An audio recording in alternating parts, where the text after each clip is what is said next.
एटा लोकसभा में चुनाव का माहौल गर्म है। जैसे जैसे गर्मी की तपिश बढ़ रही है वैसे चुनाव का पारा भी चढ़ रहा है। यहाँ हमारे बीच में एटा के कुछ ख्याति लब्ध डॉक्टर्स हैं जो कि यहाँ के वोटर हैं, उनकी भी अपनी राय है। आइए उनसे बात करते हैं कि किस तरह से इस चुनाव को ले रहे हैं और क्या उनके मुद्दे हैं, क्या वो चाहते हैं। जी डॉक्टर साहब, क्या नाम है आपका? ये डॉक्टर आशुतोष जी, ये एटा का जो चुनाव है इसमें क्या मुद्दे हैं आपकी नज़र में जिन पर वोट करने के लिए लोग जा रहे हैं? देखिए, सबसे बड़ा मुद्दा सिक्योरिटी का है। हमने देखा था कि पुराने शासनकाल में लोगों के पास कोई सिक्योरिटी नहीं थी, हर आदमी डरा करता था, कितनी गुंडागर्दी थी। आज आदमी अपने आप को सुरक्षित महसूस करता है, ये सबसे बड़ा मुद्दा है। और क्या अपेक्षाएं हैं? चूँकि एटा जनपद कहा जाता है पिछड़ा जनपद है, विकास की श्रेणी से पिछड़ा हुआ है, तो कुछ और आप डिमांड करेंगे जिससे यहाँ का विकास हो सके? जी, हमारी सबसे बड़ी डिमांड ये है कि यहाँ पर रेलवे को लाया जाए। रेलवे यहाँ पर नहीं है, हालांकि ये ग्रांड ट्रंक रोड पर स्थित है, और इस तरह से कोई ट्रेन हो जो दिल्ली और कानपुर के बीच में हो तो यहाँ का विकास होगा और यहाँ के लोगों को बहुत फ़ायदा होगा। चलिए, रेलवे का मुद्दा बहुत अच्छा आपने उठाया। यहाँ जब से रेलवे की स्थापना हुई तब से शायद 1 इंच भी रेलवे नहीं गई है, लेकिन अभी बताया जा रहा है कि रेलवे लाइन का एटा से कासगंज तक के विस्तार की मंजूरी मिल चुकी है, उसका बजट भी रिलीज हो गया है। जी डॉक्टर साहब, क्या नाम है आपका? डॉक्टर स्वतंत्र शर्मा। डॉक्टर स्वतंत्र शर्मा जी हमारे बीच में है, बहुत बुजुर्ग डॉक्टर हैं, बहुत ख्याति है इनकी। आपसे जानते हैं कि आपने बहुत बड़ा कालखंड देखा है एटा में, किस तरह का परिवर्तन आपको दिखाई देता है और क्या आप मांग करते हैं? मैं सन 80 में शिशु रोग विशेषज्ञ के रोड पर के पद पर जिला अस्पताल एटा में आया था, और तब से आज मैं जो देखता हूं कि एटा पहचान में नहीं आता है। एटा बिल्कुल खाली जगह थी, कोई एक्टिविटी नहीं थी, कोई कार्रवाई नहीं थी, कुछ काम नहीं था, कोई उद्योग नहीं था।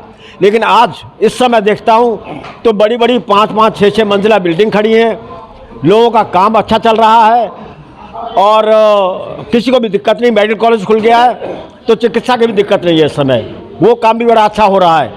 और जहाँ तक मैं समझता हूँ हमारी भाजपा गवर्नमेंट ने बहुत अच्छा काम किया है, और मैं चाहता हूँ अगले 20 साल और अच्छा काम यही होता रहेगा तो भारत जो है विश्व गुरु हो जाएगा, और मैं भाजपा की जीत की कामना भी करता हूँ। चलिए, बहुत अच्छा आपने कहा। एटा में बहुत बदलाव देखने को मिला है। डॉक्टर साहब, क्या नाम है आपका? डॉक्टर निर्मल कुमार जैन। डॉक्टर साहब, ये बताइए कि जैसा अभी डॉक्टर स्वतंत्र शर्मा जी ने कहा कि बहुत चेंज आया है, एटा में मेडिकल कॉलेज भी खुल गया है, लेकिन स्वास्थ्य सेवाएं आज भी बहुत जर्जर है। लोगों को, आम लोगों को स्वास्थ्य सेवा नहीं मिल पा रही है, लोग जो है इलाज के अभाव में अभी भी दम तोड़ रहे हैं। तो क्या इम्प्रूवमेंट होना चाहिए खासतौर से स्वास्थ्य सेवाओं में? देखिए, जब मैंने प्रैक्टिस शुरू की थी 78 में, यहाँ एटा में कुछ भी नहीं था। स्वास्थ्य सेवा के नाम के आगे यहाँ पर प्राइवेट में ना बच्चे वाले डॉक्टर थे, ना हड्डी वाले डॉक्टर थे, ना सर्जन थे। लेकिन अब इन दिनों में 45 साल में एटा में इतना ज़्यादा आगे बढ़े हैं, उसमें बच्चे वाले डॉक्टर्स आ गए, सर्जन आ गए, हड्डी वाले डॉक्टर आ गए प्राइवेट में। और जो मेडिकल कॉलेज खुला है वो तो बहुत ही अच्छी बात है, लेकिन हम ये चाहते हैं, क्योंकि अभी शुरुआत है इसकी, यहाँ पर प्रॉपर क्वालिफाइड डॉक्टर्स आएँ और आगे बात बढ़ाएँ। क्योंकि मैं जब प्रैक्टिस करता था रात में, यहाँ एक भी जो है इमरजेंसी अटेंड करने के लिए पेशेंट जो है हम लोगों के पास आया करते थे। अब मैं अपेक्षा करता हूँ कि अब जो है मेडिकल कॉलेज में वो सब सुविधाएं मिलें जो रात में मिलती हैं, और यहाँ अच्छे स्पेशलिस्ट आए। डॉक्टर साहब, एक और बड़ी बात है जो चर्चा चल रही है, जैसे कि भ्रष्टाचार है, महंगाई है, बेरोजगारी है, इन पर आपका क्या व्यू है? बताया जा रहा है जो अपोजिशन पार्टीज़ हैं कि ये बढ़ा है, तो इसको क्या आप मांग करते हैं? देखिए, जो हमने देखना है वो ये है कि जो नीचे लेवल पे भ्रष्टाचार है उस पर हम कहेंगे अभी गवर्नमेंट का शिकंजा नहीं कसा गया। नीचे स्तर पे हम लोगों के, हालांकि गवर्नमेंट ने इतने अच्छे नियम बनाए, ऑनलाइन सब कराया, लेकिन ऑनलाइन करने के बावजूद भी नीचे जो हम लोगों को प्रॉब्लम्स आती हैं वो नीचे कर्मचारियों की होती हैं, जो हमको तंग करते हैं, जो हमको जो है आगे जो है काम करने के लिए रोकते हैं। हम चाहते हैं कि नीचे जो लोग हैं उन पर भी सख्त कार्रवाई की जाए। यानी भ्रष्टाचार बड़ा मुद्दा है आपकी नज़र में? मेरे साल में मुद्दा है, लेकिन अब इतना मुद्दा नहीं रहा जो पहले था। चलिए, डॉक्टर साहब, आपका क्या नाम है? मेरा नाम डॉक्टर जी एस धर्मेश है। मैं आगरा से हूँ और आगरा छावनी से 2 बार विधायक और पूर्व राज्य मंत्री आज जो डॉक्टर्स की बैठक हुई है IMA की, यहाँ पर इस बैठक में भाग लेने के लिए मैं आया था। तो आप तो अभी वर्तमान में भी विधायक हैं। जी जी। अच्छा डॉक्टर साहब, आपका पूरा आगरा में नाम है और ख़ासतौर से आप रिप्रेजेंट करते हैं डॉक्टर की पूरी एक बिरादरी को, और यहाँ आपने एक बैठक भी की है। तो क्या मानते हैं जो सरकार है ख़ासतौर से स्वास्थ्य के मुद्दों पर, चाहे वो आयुष्मान कार्ड की सुविधा हो और भी बहुत सारी सुविधाएं, कितना काम हुआ है? देखिए, जो आयुष्मान कार्ड कोई सोच भी नहीं सकता था, जिस गरीब मरीज को जो दिल की बीमारी हो, कैंसर की हो, गुर्दे की हो, अगर किसी को ये बीमारी हो जाती थी तो उसका मरना जो सुनिश्चित था जाए। लेकिन माननीय मोदी जी ने आयुष्मान कार्ड का जो 5 लाख का जो बीमा मोदी जी ने दिया है, उससे करोड़ों लोगों का जो जीवन दान उनको जो मिला है। इस वजह से आयुष्मान कार्ड के माध्यम से शौचालय, आवास योजना, उज्ज्वला योजना, गैस का कनेक्शन और 4 साल से जो फ्री में निःशुल्क राशन जो पब्लिक को, गरीब पब्लिक को मिला है, तो ये बहुत सरकार ने काफ़ी गरीब लोगों के लिए किया। डॉक्टर साहब, क्या आपको ये नहीं लगता कि सरकार जो है, जो पहले 2 फेज़ का चुनाव हुआ है, तो ये माना जा रहा है कि जो वोट पोलराइजेशन के लिए हिंदू, मुस्लिम और मंदिर मस्जिद का राग लापा जा रहा है, ऐसा आरोप है विपक्षी पार्टियों का? देखिए, मेरी बात सुन ले। पहले तो ये जो चुनाव है ना, ये नाली खरंजा, ये कोई उसका जब चुनाव नहीं है, देश के निर्माण के लिए, देश के लिए चुनाव है। और यह देश को ऊंचाइयों तक देश के प्रधानमंत्री जितना ये ले गए हैं, इस वजह से पूरे हिंदुस्तान की जनता जो मोदी जी से बहुत खुश है। और तीसरी बार उनको जो 400 से पार सीटें दे करके उनको तीसरी बार हैट्रिक या प्रधानमंत्री बनाने जा रहे हैं। तो आप किसको वोट देने का, आप तो चूंकि बीजेपी के हैं तो बीजेपी को वोट देने की अपील? बिल्कुल मैं करूँगा, और मैं इस वजह से नहीं करूँगा बीजेपी का हूँ, लेकिन बीजेपी ने जो करके दिखाया है, कानून व्यवस्था कितनी है चुस्त दुरुस्त हुई है। आज किसी गुंडे की हिम्मत नहीं है। हमारी कोई मातृशक्ति रात के 12 बजे भी गहना जेवर या पहन करके निकल जाए, किसी गुंडे की हिम्मत नहीं है किसी छेड़छाड़ करते जाए।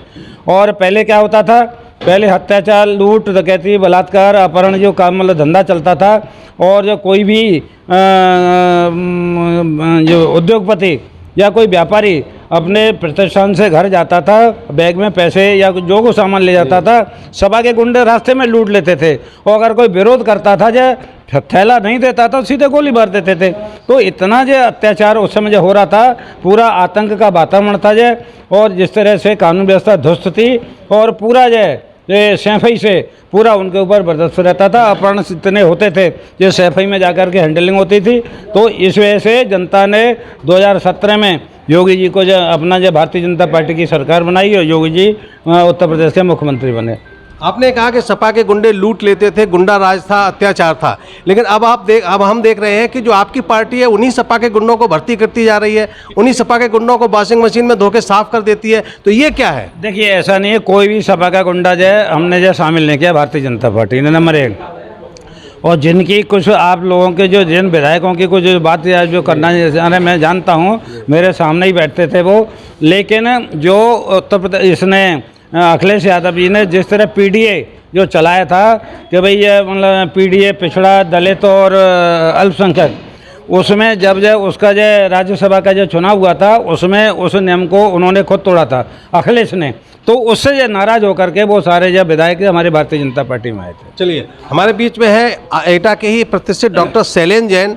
आपसे पूछते हैं कि जो चुनाव है एटा का, खासतौर से 2 बार बीजेपी के सांसद रह चुके हैं, तीसरी बार फिर वो लड़ रहे हैं, तो किनकी स्थिति अच्छी है, किसका रंग है, क्या माहौल चल रहा है?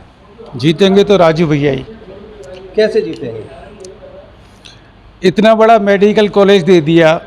हो सकता है कुछ लोगों की शिकायत हो कि राजू भैया उनके घर पर वोट मांगने नहीं आए, कुछ बिरादरियों की शिकायत हो। मेरा तो पूरे देशवासियों से अनुरोध है कि एक हो जाओ। देश सुरक्षित रहा तो तुम सुरक्षित रहोगे, अन्यथा अगर देश को कुछ हो गया। देश के कुछ नेता तो ऐसे हैं जो, मेरे पास तो सिर्फ 5 बीघा ही खेत है, मेरा 4 बीघा तो बांट देंगे, मेरे बच्चे भी चले जाएंगे, मेरी बरसों की मेहनत भी चली जाएगी। तो मेरा कहने का मतलब है, सभी देशवासियों एक हो जाओ, एक मत से काम करो। हमारे मतभेद हो सकते हैं, लोगों ने राम राज्य को नहीं छोड़ा, राम को नहीं छोड़ा, राम जी को, सीता जी को छोड़ना ही पड़ा। एक आदमी के कहने से क्या होता है, वो भी तो असल में राम भक्त था, जो बात कह रहा था आवेशित होकर कह रहा था। रामचंद्र जी को ये सोच लेना चाहिए था। 100% मतदान देना चाहिए। और उसको देना चाहिए जो देश हित के बारे में बात करता हो, उसको देना चाहिए जो सब कुछ छोड़कर जाने के लिए तैयार करता हो, जो ना कि अपने भाई भतीजे और किसी बोर्ड को ज़मीन देने के लिए, हाउस बनाने के लिए फालतू फंड में खर्चा करता हो।